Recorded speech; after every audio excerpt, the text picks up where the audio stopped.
I evo nas u 20. danu serijala Razumijevanje Bitcoina. Današnje pitanje je, nije li Bitcoin zastario u usporedbi s drugim kriptovalutama? Ako ste proveli neko vrijeme u svijetu kriptovaluta, vjerovatno ste čuli već ovu tvrdnju. Bitcoin je zastario.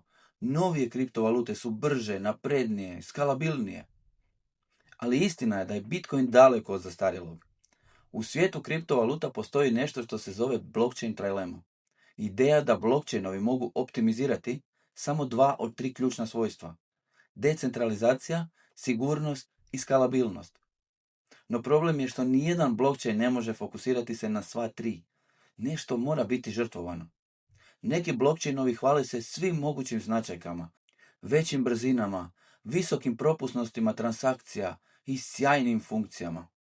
Ali kakva je korist od svega toga ako nisu sigurni ili decentralizirani? Bez ovih temeljnih principa, oni su samo još jedan krhki financijski sustav, podložan manipulaciji, kontroli i propadanju. Baš kao fiat novac. Bitcoin ima drugačiji pristup. On daje prednost sigurnosti i decentralizaciji, iznad svega, osiguravajući da nijedan pojedinačni entitet ne može kontrolirati ili mijenjati mrežu. Iako to znači da Bitcoin nema najveću brzinu sirovih transakcija, to nije mana, to je odabrani kompromis. On čuva njegovu prirodu bez potrebe za povjerenjem i pruža otpornost na cenzuru. A kada je riječ o skaliranju, Bitcoin skalira tamo gdje je važno, na drugim slojevima, poput Lightning mreže. Lightning omogućuje trenutne transakcije uz zanemarive naknade i dopušta time Bitcoinu da skalira za svakodnevna plaćanja bez ugrožavanja svog temelja. Umjesto da se sve trpa na osnovni sloj i riskira centralizacija, Bitcoin održava temelj jakim dok gradi skalabilnost na vrhu.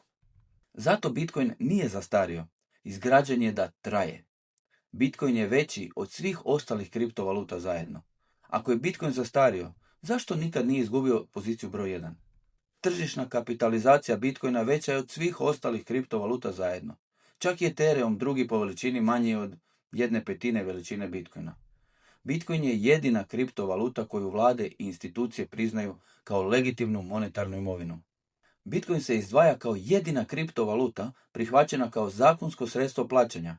Prisutna je na bilancama korporacija i priznata od strane središnjih banaka. Ako je doista zastario, zašto ga svijet nastavlja shvaćati tako ozbiljno? Dok Bitcoin funkcionira kao decentralizirana, predvidljiva monetarna mreža, bez potrebe za povjerenjem, većina kriptovaluta ne funkcionira drugačije od fiat novca, jer imaju centralizirano vodstvo, zaklade, poput Ethereum Foundation, kontroliraju razvoj i smjer baš kao što federalne rezerve kontroliraju dolar. Unaprijed stvorena i u vlasništvu insajdera. Većina kriptovaluta je unaprijed stvorena, djelomično ili potpuno stvorena prije javnog lansiranja i dajući insajderima time nepoštenu prednost. I kasnije se prodavaju malim ulagačima, obogaćujući insajdere. Imaju nepredvidivu monetarnu politiku. Monetarna politika Bitcoina nikada se nije promijenila od njegovog stvaranja, dok druge kriptovalute neprestano prilagođavaju ponudu, čineći je nepouzdanim skladištima vrijednosti. Bitcoin je jedina kriptovaluta koja nudi ravnopravne uvjete, jasnoću monetarne politike, decentralizaciju i dugoročnu sigurnost. Tako da je zaključak, Bitcoin ne pokušava biti sve za sve ljude. On ne juri za hajpom ili trendovima. Fokusiran je na to da jednu stvar radi bolje od bilo čega drugog u povijesti. Biti najsigurniji, decentralizirani i predvidljivi oblik novca ikada stvoren. Druge kriptovalute možda jesu brže, ali brz centralizirani novac već postoji. Zove se američki dolar u kombinaciji sa Visa i PayPalom. Bitcoin je nešto potpuno drugačije i zato je daleko od zastarjelog. On je zapravo revolucionaran u svojoj naravi i inovativan oblik digitalne vrijednosti koja ima svojstva koja nijedna valuta, investicija ili resurs nema.